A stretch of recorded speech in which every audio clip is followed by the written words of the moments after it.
ভয়াবহ বন্যার কবলে দেশের ১১ জেলা। বন্যায় এখন পর্যন্ত ৫২ জনের মৃত্যু হয়েছে। ক্ষতিগ্রস্ত হয়েছেন প্রায় ৫৫ লাখ মানুষ। এ অবস্থায় যে যেভাবে পারছেন ভালোবাসার হাত বাড়িয়ে বন্যাতদের পাশে দাঁড়াচ্ছেন। এমন পরিস্থিতিতে বন্যাতদের পাশে দাঁড়িয়েছেন ঢাকাই সিনেমার চিত্রনায়িকা শবনম বুবলী। সশরীরে গিয়ে নোয়াখালী এলাকায় ত্রাণ বিতরণ করেছেন। পরে সেই ভিডিও ফেসবুকে শেয়ার করেছেন।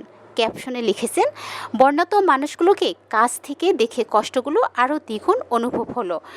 আমার মতো করে আমি সবসময় চেষ্টা করি এই ভালোবাসার মানুষগুলোর কাছাকাছি থাকতে, কারণ এটা আমার মানসিক শান্তি।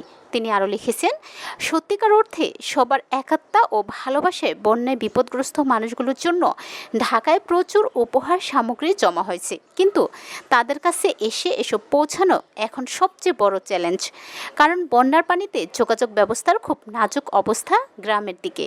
সবশেষে অভিনেত্রী লিখেছেন, সবাইকে অনুরোধ করব বন্যাতদের কাছে যেন তাদের প্রাপ্য উপহার সামগ্রীগুলো পৌঁছায়, সেদিকে সবাই মিলে সহযোগিতা করি।